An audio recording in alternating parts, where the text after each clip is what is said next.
Welcome once again to FYI. I'm Barry ZeVAN, and I'm thrilled to say that my guests today, two of them, are Cathy Wurzer and Eskola, known to all of Minnesota, at least, and western Wisconsin, I'm sure, as the iconic broadcasters they are.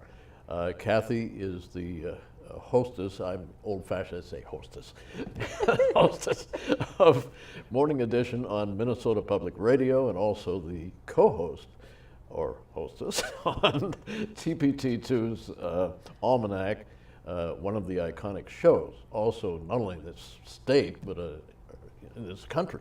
Thank you. You're welcome. And Eskola, the former Capitol reporter for WCCO Radio, and also, of course, the co-host of Almanac. I can't thank you enough for both of you for coming, because we're taping today on a Friday. And to the audience, they say, well, so what? Well, so what? That's a long day for you guys. Well, you caught me on the one day that I dress up, so Yes. This is great. Because Cathy, of course, you started, 4 in the morning? Yes, early. And Yeah. And your night ends at 8 o'clock tonight? 8:01. 8:01. But who's counting? Chinese food with Eric after that. So Oh, terrific. Then we're done, yeah. Well- Exactly. Well, we're pleased to be here. Yeah, what a nice surprise to have you invite us. It's great. Yeah, and speaking of iconic, I mean, come on. Well, Very ZeVAN. God bless you. My honor. My honor, my pleasure. First, ladies first, have to say, Cathy, I know you're a Twin Cities native, I am. and it's very unusual, maybe it's not very unusual, but it's pretty unusual in the broadcast industry to have someone become a heroine, not the dope heroine, but heroine of broadcasting in her own hometown. I am blessed. I am so blessed. I'm a native of South Minneapolis. I went to Minneapolis South High School. I never thought I was going to get into broadcasting anyway. I wanted to be in newspapers. Wow. Yeah. So I took a kind of a left turn at school at UW River Falls, and I ended up in the radio business. And I thought for sure, my father was convinced I was going to end up in a small market, Wisconsin, Iowa, somewhere in the upper Midwest, which would have been perfectly fine. And my first job was at KSTP AM 1500. I was Pretty really good place to start. No kidding, right? Exactly. Well, I didn't know that. We both worked for the same boss then. Mr. Hubbard, exactly. It was amazing. So I had the opportunity to go and work in my hometown, start in my hometown, and I'm still here, which is really a wonderful blessing. Well, it's terrific, and we're not being solicitous here, but I told Cathy before we went on the air that I listen to her every morning because I drive my wife to work downtown every morning at that time and hear everything. As a matter of fact, on a more personal level, your former, I guess she was your producer, Patty Ray Rudolph, Yes. was a dear friend to me, and actually I had worked for me. I had a music store near the IDS building when I was still on Channel 5, and she was one of my employees, but Terrific. just phenomenal Consummate broadcaster. broadcaster. Yep, Phenomenal. exactly. Mm-hmm.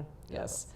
So I heard her obituary on your radio show that morning. Exactly. Yeah. We had a great team. I mean, and Eric had did you not, can I say, can I not, I know your show, but Eric has also had the great pleasure of being in his hometown too, being a broadcaster. Yeah, I worked for 9 years at KDAL in wow. Duluth, Wow. CBS affiliate when it was TV and radio combo. Right. So I worked during college 4 years at KDAL, basically full time, and got to do radio and TV.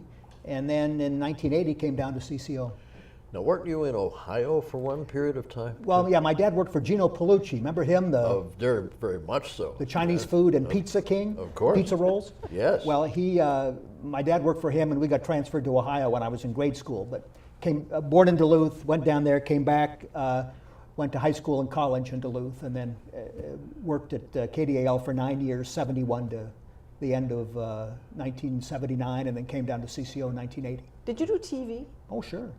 How did that work for you? Fun. I had a big afro, well, Isro or whatever you'd call it. Really? And it would moray against the green screen. Yeah.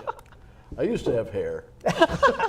Well, when my hair turned gray, my barber said the follicles get thicker. And so I used to have a full head of curly hair, but it just falls flat now, so I got this shorter do. Let the record show, of course, in TV it's all about the hair. It really is. That's right. I mean, how She you could look. report on the cure for cancer. and most of her calls would be about hair and makeup. Isn't that That's true. Don't you? Would you agree? Well, I mean, of course. You know, it's just, but that's the way it is. It's a matter of how you present on TV. That's correct. And viewers are very cognizant of that. Tougher for women, don't you think? Oh yeah. Well, was your family at all in the media? Okay. No. No, my parents were mortified when they realized I switched my major to broadcast journalism in college. And I know for a fact my father thought that I was going to end up at, what did he used to say? I don't want you spinning records in some little station in Wastebasket, Wisconsin. And I said, I'm not going to do that. I'm going to be in news. And they really didn't get it until I ended up at CCO TV. And they showed up at the state fair one year when I was broadcasting out there at the fair. I think all of a sudden they realized, oh yeah, this is what she does. She's a broadcaster. You know, now we kind of get it. They never really understood the business and thought it was a harsh business and felt that I shouldn't be in it. In what business was your father? He was a marketing research analyst at the old Munsingware. Oh, sure. Yeah. Yeah. And my mom is a nurse anesthetist. Wow. Right.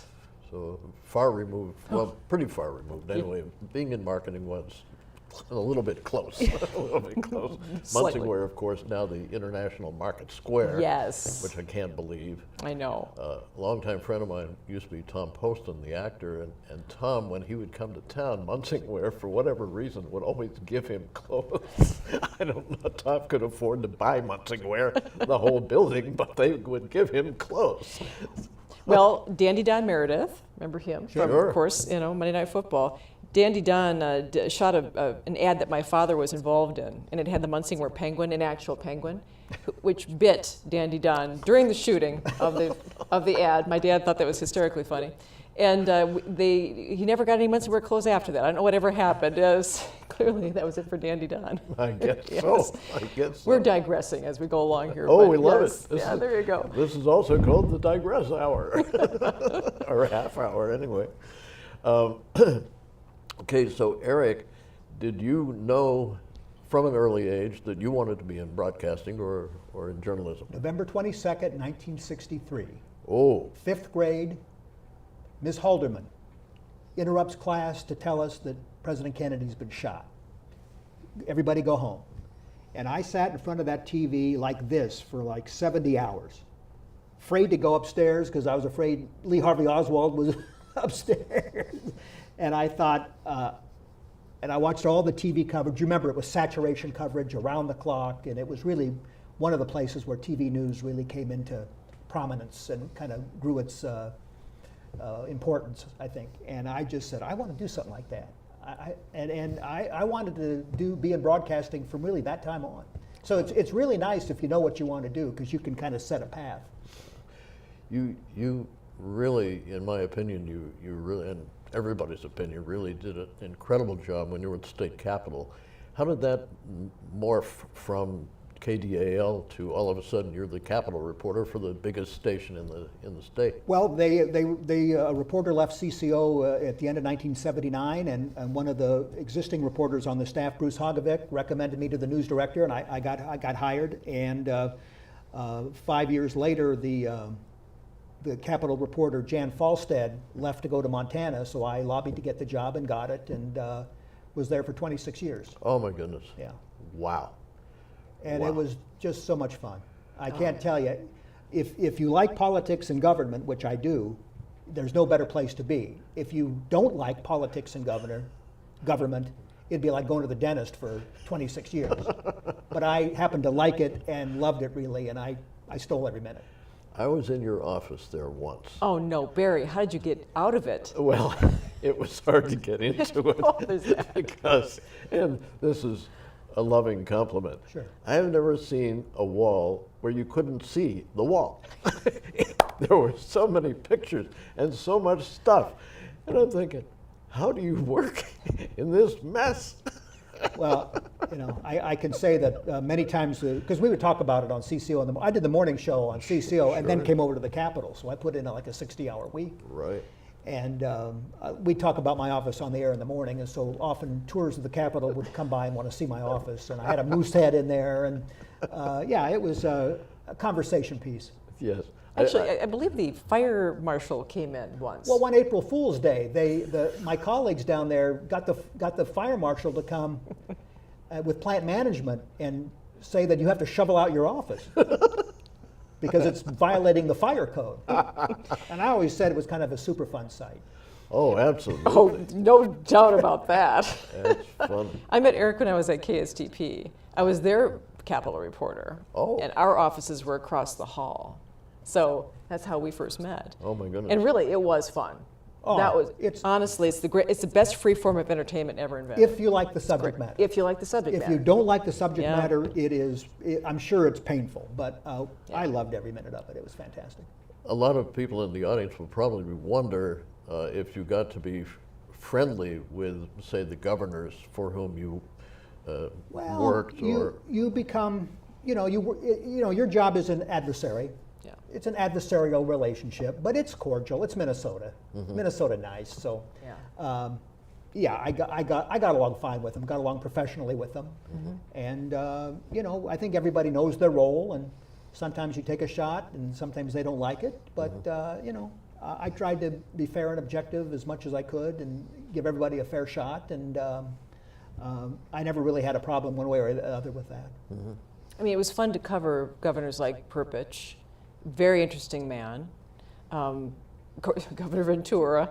I mean, that was a beautiful mix. It melded two of Eric's most, precious loves in his life: politics and pro wrestling. And that was it really was. Well, I was the ring announcer for the AWA for a few times in 1979 in Duluth.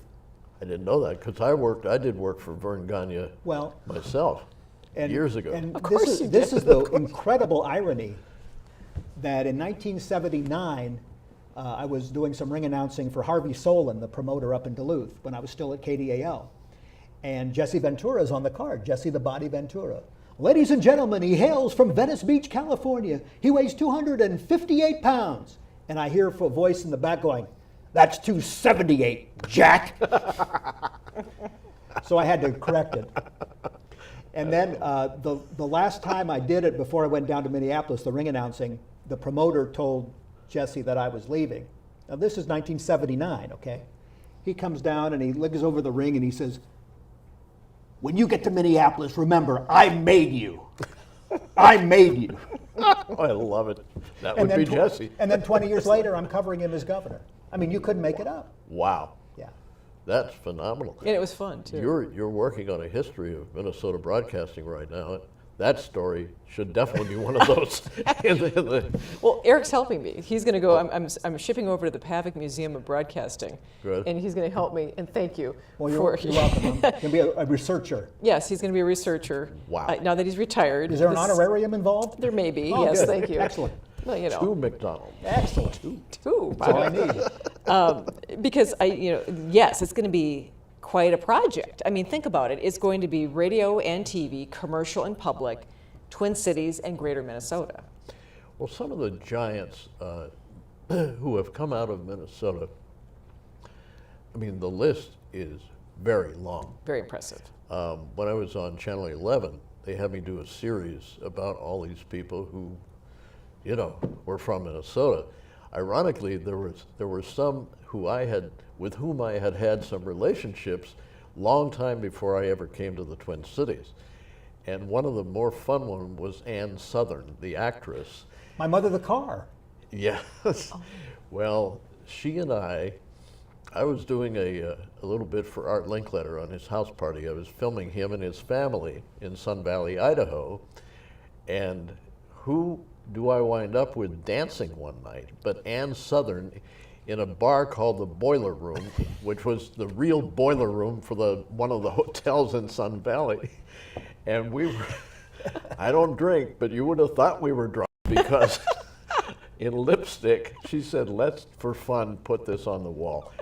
And I swear, they say it's still out there. It says Ann plus Barry, true love, and a little heart, a Valentine heart around it. And I didn't know she was from Minneapolis. Is that in the book? No. Okay. That'd be- Wait, it might be in the book. Wait, let me Wait. Well, See, show folks the book. I mean, so that- frankly, Oh, we will at the It's end. an amazing- I give it, what do they call it, unabashed or whatever plug at the end of every Oh, okay, show. good, excellent. if you're not going to worry about your career, who's going to? that's right. That's what I would say. And so, folks like Barry, I mean, really, when you asked us to be on your show, we were really honored because you are a broadcast legend in Minnesota. well, thank you yeah, so much. absolutely. Well, we were talking the other day, just at Channel 4 alone, Bob McNamara, Peterson, I know- Barry Peterson, Barry Peterson. Jerry Bowen, Susan Spencer, Oh, yeah. Phil Jones. Yep. Yeah. I mean, that's five just off the top of my head That's of CBS correspondents. Yes. that I started got at to know Channel 4. Jerry very well. What Yeah. a class act. Oh, yeah. Oh, yeah. I mean, they were all class acts, really. Right. But and then Harry Reasoner, of course, was on CCO Radio. Severide? I got to, Eric yeah. Severide? Yeah. Well, Eric Severide I got to know too. As a matter of fact, my mother actually was an IRS auditor in Lower Manhattan in New York, and Eric Severide was one of her clients. And she was so cute. My mom was a tiny little lady, but she loved Eric Severide, of Well, yeah. course. I got to know him much better later years. But she said, there was no reason to call him back, but I made up a reason so that I could see him again. So I came down to the custom house to be audited again, because my mother wanted to see him again. There you go. Mothers, right? Exactly. I love him. I know. Oh, he was a giant. Absolutely. He used to be lovingly called Mount Severide at CBS. Oh, I bet. Interesting. Yeah. So I'm curious to see what this project's going to be like in terms of digging into some of the stories of the Minnesota broadcasters. I just think no one has really done the definitive the history of broadcasting in the state. That's right. So it's a book, it'll be a book with the Minnesota Historical Society Press, and then a documentary for public television. Mm-hmm. So can you imagine the treasure trove, I hope, Oh, of video and photographs and audio? Audio, yeah. Oh. I mean, some of the KSTP announcers used to be NBC network announcers. Brooks Henderson.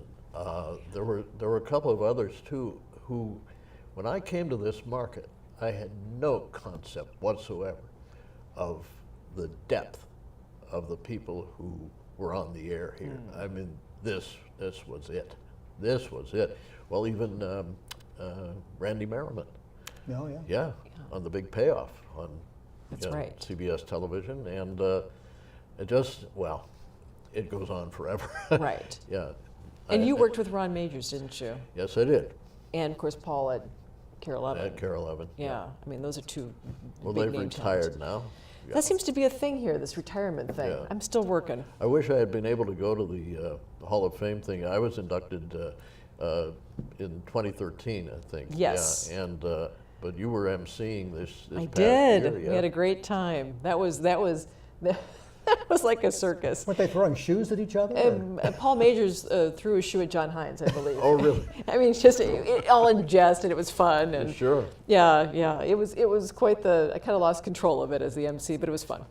Have to ask, because some people, I told them you were going to be on the show, both of you, but they said, ask Eric, how did this scarf thing develop? My mom got look at the matching to the baby blue and the baby blue Wow. and the black and It's a the little black. matchy. It's a little matchy. I mean, come on. Wow. Too matchy.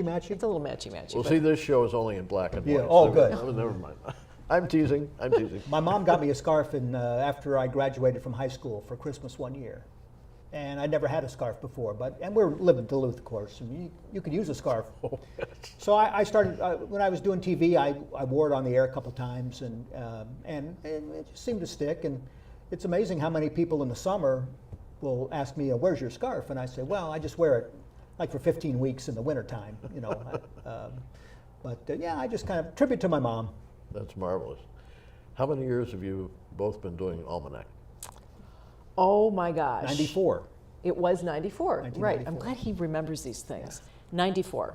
But Eric's been doing And I've it been longer. 31 years I've been doing it. Yeah. Wow. I mean, the fact that we are the longest running program of our kind in the country, Wow. which really is a testament to our viewers, though, too. I mean, and the brilliance of our producer, Brendan Heenahan. Yeah. I mean, that guy knows how to produce a show, kind of quirky, you know, but serious, you know. I like to call it short attention span theater because each segment is 5 or 6 minutes long, Right. And so if you don't like that segment, it'll be over pretty soon. So then you might like the next segment. So Just like- I think that's the genius of the show. Yeah, just like when you had me on, it was down to 4 minutes and 45 seconds. But I'm teasing. 4 minutes and 55 seconds. Well, Yes. The good thing is when you work with a professional, he knows Yeah, you- all about timing. you're watching a countdown clock. Exactly. And So I we was honored to be on your show. That was for Thank my you. 60th anniversary in broadcasting. And that was how many years ago? 60 years. That was about, let me think, it would have been 2003, so 14 years ago. So I've been broadcasting 74 years now. I started when I was 5 and a half of the world's first radio station, KDKA at Pittsburgh, and I'm still a Steelers fan and a Pirates fan. Were you there when Bob Prince was the play-by-play man for the I Pirates? was there when Bob Prince hadn't been hired yet. Our broadcaster for the Pirates games was a guy named Rosie Rosewell, Rosie Rosewell, and I'll never forget when Bob Prince came on the air about 4 years after I had started. This was 1947 when Prince started. Yeah. And they introduced this new guy, and I thought, why should there be a new guy? Because Rosie's doing really well. And of course he stayed on, but Prince was his kind of his color guy. Well, at Prince that ended time. up in the Hall of Fame, and he Oh, he yeah. was one of the great broadcasters of that era. I know, Yeah. but I still think of him as the new guy. The new guy, Just like I thought of Morley Safer as the new guy on 60 Minutes. Yeah. And then who was the great Steeler radio broadcaster? Steelers. Next time we're on, I'll You'll find it out. I'll find it out and remember. Yeah. I'm still back on the 60 years, actually, 75 years in broadcasting, Yeah. really. Do you remember, really, this is a fun business. I mean, it really is. It's changed so much. Yeah. You I know. always call it a great job, but kind of a bad business. Because well, Yeah. it- careers can go like that in a second. That is true. I'm fishing out here a card. Boy, can you tell that this is spontaneous. Just the This same. man knows We're everybody. among friends, so Yeah, no we are. problem. Yeah, Hold on. don't mind us, Okay. everyone.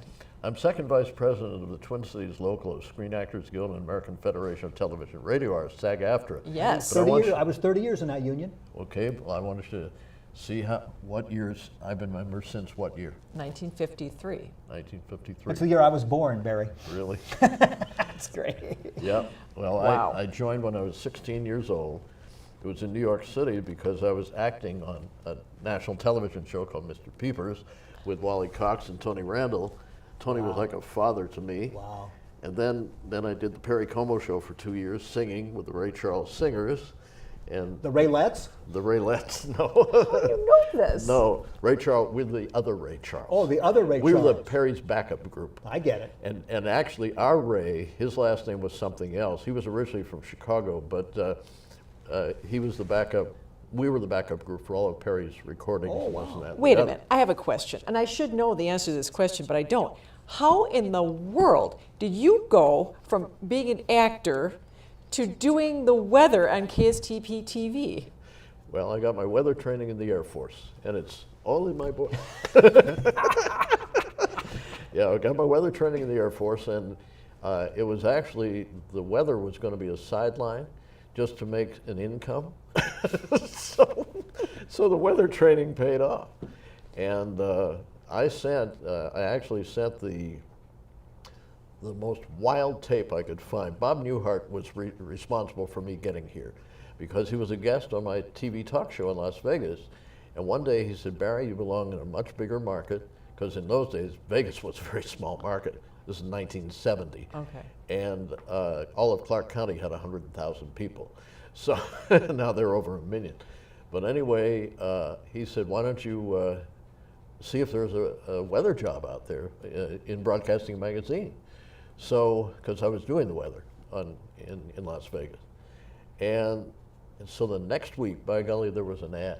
And it said, "Upper Midwest television station wants personality weatherman, send tape to box such and such." Didn't know where it was. So I sent the wildest tape I could find because I had stars on the strip on my show. On Well, my you had every weather show. celebrity in Vegas on your show. Sure. That's right. Yeah. So I sent them a tape where Juliette Prowse and Red Fox were on my weather show, and Robert Goulet was teasing me, and I was throwing a pie in the face of the sportscaster. And I thought, I'm going to send this thing And if they want me, they'll really want me. And by golly, a week and a half later, Ralph Dolan called me from KSTP and said, we want to talk to you because you blew everybody away. And that's how I got to the Twin Cities. I'm telling you, I'm going to talk to Mr. Hubbard for my broadcasting project, and I'm going to ask him what he thought when he saw your tape. Oh, that'd be great. That would be fantastic. Thank you. Oh, absolutely. Well, he and I are still, he's still very nice to me. I quit there for more money in Washington, D.C., and it's something I should never have done, because I've told this publicly before. He told me the last day I was at Channel 5, he said, you can stay here the rest of your life, and I'll put it in writing. I said, Mr. Hubbard, I never had a lot of money. I want to find out what it's like. Well, I found out, and it was the worst decision I ever made. So. Well, we all have to, you always think there's possibilities, and you always have to try it. Yeah. You have to try things. Well, lifetime security is something that enters into it, kids. Sure. If you're watching, if somebody offers you a lifetime job, take it. No one does it anymore. Mary's Law. Exactly. So I did not know that. Thank you for the story. Oh, thank Appreciate you. that. Thank Yeah. you. I think that's interesting. I always like to know how people, how they begin and how they get their jobs and Well, that kind of thing. the same for you guys, how Yeah. you got into it. Yeah, I mean, I think it's incredible that the JFK assassination was the trigger Yeah. for you. And I knew that I wanted to get into some kind of broadcasting or news or sports or something just on that weekend. Yeah. And I was in the 5th grade. So. And I fell in love with it in college, and happened to be an intern at KSTP, and I was hired by the great John McDougall. Oh. And he said, I know, don't you love Mac? And Mac was my mentor in this business, and he said, Catherine Mary, he had that voice like God, Yes. Catherine Mary, I think you have a future. Would you like to work for us? And I was stunned. And so I said, absolutely, absolutely. And I didn't quite graduate. I had to go back 10 years after the fact and get my diploma. But hey, it was a great first move. That's wonderful. And John, God bless him, I talked to him literally 3 days before he died. Oh. And he was still on the air, and I said, how are you, John? He said, I'm not going to be here in 2 or 3 days. Yeah. And I couldn't believe what I was hearing. Yeah. How do you say anything to anybody like that? Well, it's incredible. He was a great teacher. Well, we have about a minute, or actually 30 seconds. I just want to thank you so much for taking the time. Our pleasure. What an honor. Well, Pleasure. we're flattered you asked us. Thanks, Barry. Yeah. My honor. You're a my pleasure. legend. Well, thank you, but the same to you. I never feel that way, believe me, but thank you. Now tell us about the book. Well, yeah, it's called My Life Among the Giants, and endorsed, I'm proud to say, by former Vice President Mondale, also my friend Sam Donaldson, who's now living in Albuquerque. And Sam, if you're watching, you can watch this on YouTube, you know. We always want to give you a plug. But it's been an incredible life, and my dear friend Jerry Stiller is the one who urged me to write the book, and right at the top it says, thank you, Jerry Stiller, for urging me to write this book. He said, Barry, you've lived 4,000 lives. People need to know. Of Stella and Mira? Yes, Yeah. yes, yes. Wow. This man knows So- everybody. So, I know it. and poor Ann Mira, long gone now, but, well, thank you so much for watching, and thank you, Cathy Wurzer, Eric Eskola, and thank you. Bye-bye. Bye-bye.